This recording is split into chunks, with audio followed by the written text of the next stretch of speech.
تنہا راتیں تھیں، تکلیفوں سے بھرے دن۔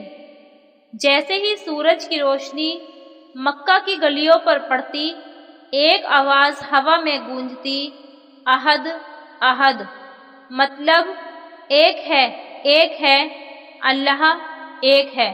یہ کوئی معمولی آواز نہیں تھی، یہ اس مظلم کی صدا تھی جو جلتے پتھروں پر لٹایا گیا، جس کی پسلیاں توڑی گئیں، جس کے ہونٹوں پر صرف اللہ کا نام تھا۔ وہ تھے حضرت بلال رضی اللہ عنہ، اسلام کے پہلے مؤذن، جن کی اذان سے جنت کے دروازے ہل جاتے تھے۔ حضرت بلال رضی اللہ عنہ حبشہ سے تھے، کالے رنگ کے غلام تھے، لوگوں کے پیروں کی دھول، لیکن دل ایسا پاک جسے اللہ نے چنا۔ جب رسول اللہ صلی اللہ علیہ وسلم نے اسلام کی دعوت دی تو سب سے پہلے جن دلوں نے لبیک کہا ان میں ایک نام تھا بلال۔ مگر اسلام لانا آسان نہیں تھا۔ مکہ کے مشرکین بخلا گئے۔ امیہ بن خلق، حضرت بلال کا مالک، انہیں ریگستان کے تپتے میدانوں میں ننگا کر کے لٹا دیتا، چھاتی پر بڑا سا پتھر رکھواتا اور کہتا، اسلام سے منہ موڑ لو۔ لیکن کیا جواب تھا؟ احد احد احد، ایک ہی سچا خدا ہے، وہ اللہ ہے۔ پیاس سے ہونٹ سوکھ جاتے، جلتے ہوئے بدن سے خون رستا، لیکن دل صرف ایک ہی نام دہراتا، اللہ اللہ اللہ۔ جب یہ ظلم رسول اللہ صلی اللہ علیہ وسلم تک پہنچا تو انہوں نے حضرت ابو بکر صدیق رضی اللہ عنہ سے کہا، بلال کو آزاد کرو۔ ابو بکر رضی اللہ عنہ نے ہزاروں درہم دے کر انہیں خریدا اور اعلان کیا، آج سے بلال آزاد ہے، اللہ کے راستے کے سپاہی ہیں۔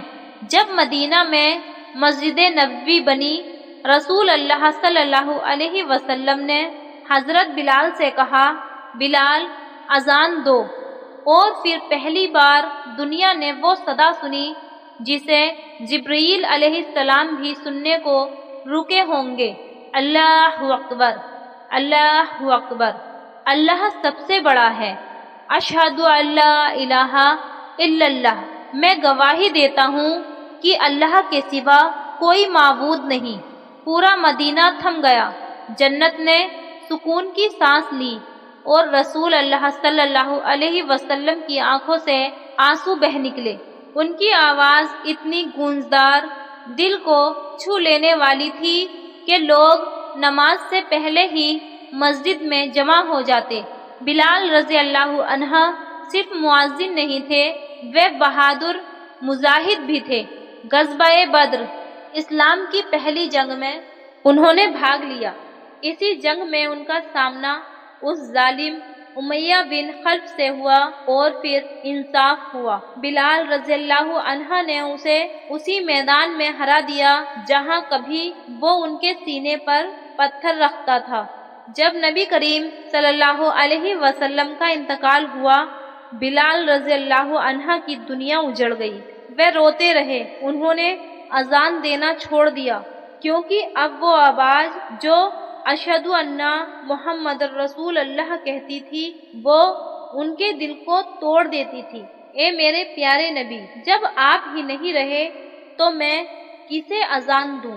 اسی صدمے میں انہوں نے مدینہ چھوڑ دیا اور شام چلے گئے۔ وہیں عبادت کی، جہاد اور تنہائی میں زندگی گزارنے لگے۔ ایک رات انہوں نے خواب میں رسول اللہ صلی اللہ علیہ وسلم کو دیکھا۔ نبی کریم صلی اللہ علیہ وسلم نے ان سے فرمایا، بلال، کیا ہمیں ملنے کا وقت نہیں؟ بلال رضی اللہ عنہ گھبرا گئے۔ صبح اٹھتے ہی مدینہ روانہ ہو گئے۔ جیسے ہی مدینہ پہنچے، لوگوں کو معلوم ہوا پورے شہر میں خوشی کی لہر دوڑ گئی۔ بلال رضی اللہ عنہ نے پھر سے ایک بار اذان دی۔ جب انہوں نے اشہد ان محمد رسول اللہ کہا، پورا مدینہ رو پڑا۔ شام میں ہی حضرت بلال رضی اللہ عنہ نے 19 ہجری میں تقریباً 60 سال کی عمر میں وفات پائی کچھ اہل علم کے مطابق 20 ہجری میں، لیکن یہ فرق معمولی ہے۔ جب ان کی بیوی رو رہی تھی اور کہہ رہی تھی ہائے کتنی دکھ بھری گھڑی ہے، تو حضرت بلال رضی اللہ عنہ نے جواب دیا نہیں، یہ خوشی کی گھڑی ہے، کل میں اپنے پیارے نبی سے ملنے جا رہا ہوں۔ اور وہ لا الہ الا اللہ کہتے ہوئے روح اللہ کو سونپ گئے۔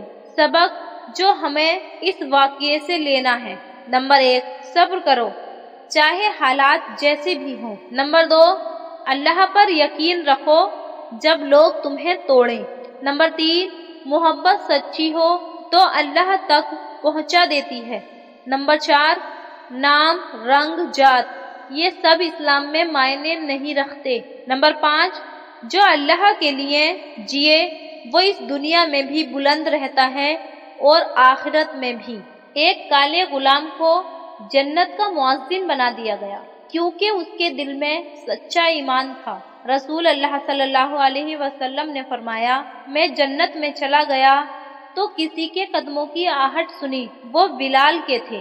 اگر حضرت بلال رضی اللہ عنہ پتھروں پر بھی عہد کہتے رہے تو کیا ہم اپنے آرام گاہوں میں اللہ کو یاد نہیں کر سکتے؟ روزانہ ایک بار دل سے اذان سنیے، نماز کی قدر کیجیے، اور جب بھی کوئی دکھ ہو کہیے عہد عہد، بس تو ہی ہے میرے ساتھ اے اللہ۔ اگر یہ واقعہ آپ کے دل تک پہنچا ہو تو اسے شیئر ضرور کیجیے، کیونکہ شاید آپ کے ایک شیئر سے کسی کی روح جاگ جائے، کسی کی نماز لوٹ آئے اور کسی کا دل پھر سے اللہ سے جڑ جائے۔ آپ کا اپنا چینل وقت آزمائش، جہاں ہر بات دل سے کی جاتی ہے۔ دعاؤں میں یاد رکھیے۔ جزاک اللہ خیر۔